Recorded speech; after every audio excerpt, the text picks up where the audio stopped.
Merci encore à Mathieu et son équipe de nous recevoir au marché de Noël de Sainte-Brigitte de Laval. On poursuit avec notre chroniqueur Martin, amateur d'horreur. Aujourd'hui, tu nous parles de Noël, par exemple. Absolument, de films de Noël, Oui. en fait. Et Parce que tu es un amateur de cinéma, Tout à fait. souvent d'horreur. Absolument. Mais là, de Noël, tu vas nous parler, j'imagine, de Maman, j'ai raté l'avion, du sapeur des boules, c'est ça? Non. Pas du d'horreur, tout. là. Ben oui, de films d'épouvante de Noël. Mais là, on a 5 minutes à faire. Il n'y a sûrement pas assez de films d'horreur de Noël. Je peux pas croire. J'aurais pu t'en parler pendant des heures, Chloé. Ah, mais j'en ouais? ai choisi 3 seulement. OK. 3 pour leur importance et leur qualité. Fait qu'il faut écouter ça pendant le temps des fêtes. Absolument. Ce sont des incontournables. Le premier? Le premier, on va faire un bond dans le temps de 50 ans. Hein? OK. Un film qui est sorti en 1974, réalisé par Bob Clark, écrit par Roy Moore. Ça s'appelle Black Christmas. OK. Je pense pas que j'ai vu ça. Ben écoute, peut-être que tu l'as pas vu, parce que c'est un film qui est assez méconnu, malgré qu'il soit devenu avec les années un véritable film culte, un classique. Pourquoi? Parce que c'est un proto-slasher. Et là, je m'explique parce que j'ai employé un mot très bizarre. Là. C'est parce que c'est le film qui a jeté les bases de ce qu'allait devenir le film de slasher.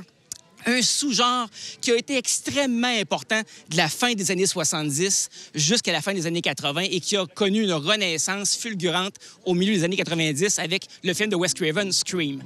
OK. Donc, tous ces films-là n'existeraient pas si Roy Moore et Bob Clark n'avaient pas codifié le genre qu'est le slasher.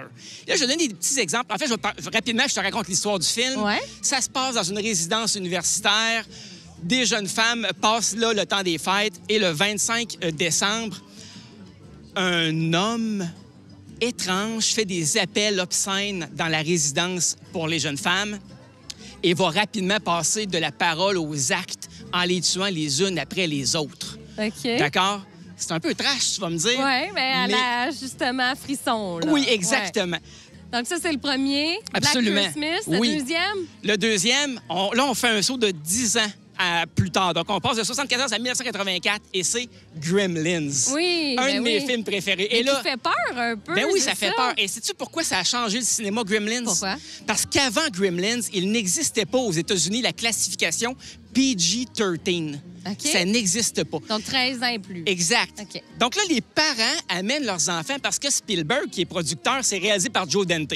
Spielberg fait la campagne de marketing de Gremlins autour du fait que c'est un film familial, dans le fond. Oui. Venez donc le voir avec vos Je enfants. suis encore traumatisée aujourd'hui. Ben, fait que- moi aussi, je l'ai vu au cinéma en 84 avec un de mes meilleurs amis. Et pendant les scènes de Gremlins, on levait nos pieds sur la... Pour pas que nos pieds touchent au sol, on avait tellement peur. Mais bref, et là, ça a soulevé un tollé. Les parents se sont plaints en grand nombre et la Motion Picture Association of America, la MPAA, a été obligée d'instaurer un nouveau système de classement aux États-Unis, le PG-13. Et ça, c'est à cause de Gremlins. T'es tellement un passionné, Martin, qu'il nous reste plus beaucoup de temps pour Ah le non! troisième, mais non le moindre. Mais le troisième, c'est en 2015. Donc là, c'est plus récent. Le film vient d'être disponible d'ailleurs sur Crave. Les gens qui sont abonnés à Crave, vous allez pouvoir le voir. C'est Krampus. OK. Krampus, un film de 2015 réalisé par Michael Dougherty. C'est un film qui fait appel à la légende, aux légendes scandinaves. Cette grosse créature cornue aux pieds en sabots qui, contrairement au Père Noël, qui, lui, fait du renforcement positif. Le Père Noël, il donne des cadeaux aux enfants qui ont été sages. Oui. Et Krampus, lui, il va punir les familles et les enfants qui ont perdu l'esprit de Noël ou qui n'ont pas été sages. Et ça, au cinéma, c'est bien plus intéressant. Puis ça fait peur aux enfants. Oui. Donc, j'en comprends que finalement, pour que ce soit un film de Noël, faut être tout simplement dans un contexte de Noël. Exact. Au même sens où Die Hard, c'est justement un film de Noël, de ce que j'en On comprends. va mettre là. fin au débat. Die Hard, c'est un film de Noël. Merci beaucoup, Martin, un passionné de cinéma et d'horreur, puis tout ça dans le contexte de Noël. C'est possible. Merci. Merci à toi.